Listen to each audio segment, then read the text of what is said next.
وہ خاتون کے جس سے نسل امامت آگے نہ بڑھ سکی وہ بھی لاولد رہتی ہے، لہذا ام فضل سے کوئی اولاد امام کی نہیں ہوئی۔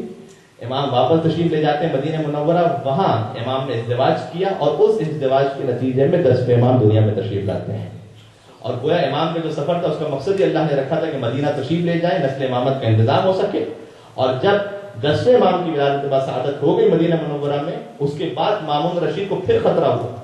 اچھا مامون تو خیر اس کچھ عرصے تک اسے خطرہ رہا، لیکن خود واصل جہنم ہو گیا، اور پھر آ گیا تھا معتصم جو ہے بغداد میں اس کی حکومت قائم ہو گئی۔ ام فضل مستقل خط لکھا کرتی تھی، پہلے اپنے باپ مامون کو اور اس کے بعد اپنے چچا معتصم کو امام کی شکایتوں میں، اور اس میں سب سے بڑی شکایت یہ تھی کہ جب یہ مدینہ تشریف لائے تو انہوں نے دوسری شادی کر لی ہے۔ ٹھیک ہے، تو تھوڑا سا شاید پتہ نہیں کہنا صحیح نہیں، آسٹریلین مائنڈ کی تھی کیا تھا، بہرحال جرم تھا یہ کرنا وہاں پر اس کے ذہن میں۔ تو امام علیہ السلام نے کیونکہ میں نے سنا ہے کہ یہاں پر یہ شاید ایلیگل ہے، میرے خیال میں الاؤڈ نہیں، تو خیر یہ گزارش کر رہا تھا۔ امام علیہ السلام نے جب دوسری شادی کی تو خط لکھا، جب خط لکھا کس نے؟ ام فضل نے۔ کسے لکھا؟ اپنے باپ کو مامون رشید، کہا کہ اس نے یعنی امام علیہ السلام نعوذ باللہ توہین کے ساتھ خط لکھا تھا، کہا انہوں نے شادی کر لی ہے دوسری۔ مامون نے جواب دیا کہ جس چیز کو اللہ نے حلال کیا ہو تو میں کیسے حرام کر سکتا ہوں، اور شاید اس نے جواب اس لیے دیا کہ اگر وہ یہ کہتا امام علیہ السلام پہ تنقید کرتا تو امام علیہ السلام اسے پوچھ سکتے تھے کہ میں جو حلال کر رہا ہوں دوسری شادی، تیرے دربار میں جو اتنی خواتین گھوم رہی ہیں، یہ جو حرم سرا لگا ہوا ہے، اس کا کیا جواب ہے؟ ٹھیک ہے نا، تو اس کے پاس کوئی امام علیہ السلام اس پہ سامنے جواب اعتراض کر سکتے تھے۔ امام علیہ السلام پر جب اس کی اپنی بیٹی نے اعتراض کیا تو جواب دیا کہ شریعت نے حلال کیا ہے، اور شریعت نے جب حلال کیا ہے تو اس میں کوئی گنجائش نہیں ہے۔ جب مامون خود واصل جہنم ہو گیا، اس کے بعد پھر اپنے چچا معتصم کو خط لکھا، اور چچا نے نوے امام کو پھر بلایا مدینہ سے بغداد۔ جب امام بغداد پھر تشریف لے کے جاتے ہیں، اب جب مدینہ سے نکلنے لگے تو اسی صحابی کو کہ جس نے سوال کیا تھا پہلے، اسے بلایا اور کہا کہ اب جب میں مدینہ سے جا رہا ہوں تو بغداد سے واپس نہیں آؤں گا، لہذا اب میرا یہ فرزند امام علی نقی یہ امام ہے، انہیں اپنا امام سمجھنا، اب میں ہمیشہ کے لیے رخصت ہو رہا ہوں۔